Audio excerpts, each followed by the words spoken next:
সাধারণ জনগণ প্রতিটা অংশের মানুষের কাছে আমরা আহ্বান জানাচ্ছি যে দিল্লিতে নরেন্দ্র মোদীর নেতৃত্বে সরকার চলছে। এই রাজ্য বিজেপির নেতৃত্বে 18 সালে অনেক ত্যাগ তিতিক্ষা সংগ্রাম অনেক খুন রক্তের উপর দাঁড়িয়ে এই রাজ্যে সরকার পরিবর্তন হয়েছে। আমরা এত সহজে এই সরকারকে ছেড়ে দেব না। এই রাজ্য থেকে আমরা এই রাজ্যে যেভাবে ভাষায় বিরোধীরা বোঝে আগামী দিনে সে ভাষায় জবাব দেওয়ার জন্য তৈরি রয়েছে। বন্ধুরা, গণতান্ত্রিক পদ্ধতিতে আমাদের মুখ্যমন্ত্রীর নেতৃত্বে, আমাদের প্রধানমন্ত্রীর নেতৃত্বে, আমাদের রাজ্য সভাপতির নেতৃত্বে। বন্ধুরা, আজকে সামনে দুর্গা উৎসব, আগরতলা শহরে কেনাকাটার জন্য মানুষের ভিড়।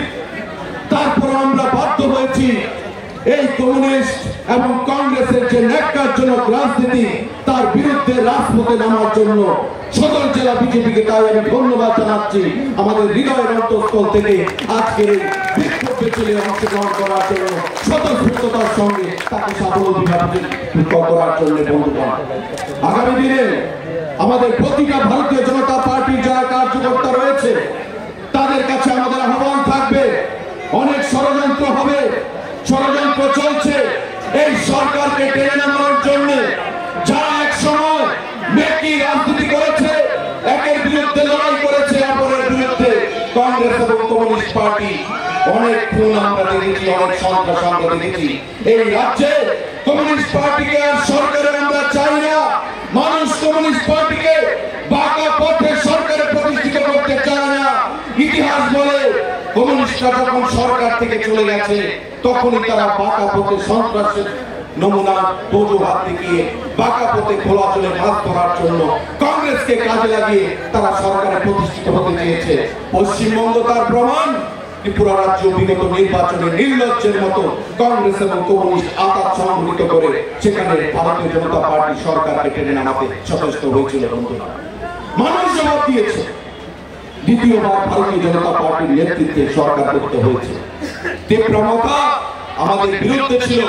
আজকে তীব্রমতা পার্টির সুপ্রিমো তারা বুঝতে পেরেছেন, নেতৃত্বরা বুঝতে পেরেছেন যদি উন্নয়নের পথে হাঁটতে হয় তবে ভারতীয় জনতা পার্টি ছাড়া কোনো বিকল্প পথ নেই। বিজেপিকে সঙ্গে নিয়ে আমাদের সেখানে চলতে হবে আগামী দিনগুলোতে। আজকে তাই ভারতীয় জনতা পার্টি এবং তীব্রমতা পার্টি একসঙ্গে বিধানসভার ভেতর, বিধানসভার বাইরে এবং সারা রাজ্যে জোট শরীর হিসাবে আমাদের সঙ্গে সামিল হয়ে আজকে মন্ত্রিসভায় রয়েছে, সরকারে সামিল হয়েছে। এবং আগামী দিনে আমাদের লক্ষ্য আগামী 25 বছর আমাদের ভারতীয় জনতা পার্টি এবং তীব্রমতা দল ত্রিপুরা রাজ্যের সরকারে আমরা থাকবো। এই রাজ্যে সুশাসন প্রদান করবো। কোনোভাবেই ষড়যন্ত্র করে কংগ্রেস এবং কমিউনিস্ট পার্টি এই রাজ্যে ভারতীয় জনতা পার্টির সরকারকে কোনো ক্ষতি করতে পারবে না। কারণ আমরা বিশ্বাস করি প্রতিটি কার্যকর্তা হচ্ছে আমাদের স্তম্ভ। প্রতিটি কার্যকর্তা হচ্ছে যারা লড়াই করেছে 18 সালের প্রাক্কালে। 18 সালে অনেক ত্যাগ তিতিক্ষা সংগ্রামের মধ্য দিয়ে এই সরকার প্রতিষ্ঠিত হয়েছে। কোনোভাবেই আমাদের সরকারের পতন যেন না ঘটে, এই ষড়যন্ত্রের মধ্যে যেন আমরা কেউ ভুলবশত পা না দিয়ে ফেলি, তার জন্য আমাদের প্রত্যেককে সজাগ থাকতে হবে, সচেষ্ট থাকতে হবে এবং সাবলীলভাবে গণতান্ত্রিকভাবে আমাদের প্রদেশ সভাপতিকে শক্তিশালী করে, আমাদের মুখ্যমন্ত্রীকে শক্তিশালী করে, নরেন্দ্র মোদীজিকে শক্তিশালী করে, যিনি অনেক কষ্টের পরে 2018 সালে সরকার পরিবর্তন করে দিয়েছেন। আজকে তাকে সম্মান জানিয়ে আমাদের এই রাজ্যে ভারতীয় জনতা পার্টি সরকারকে সামনের দিকে এগিয়ে নিয়ে যেতে হবে। আমি বক্তব্য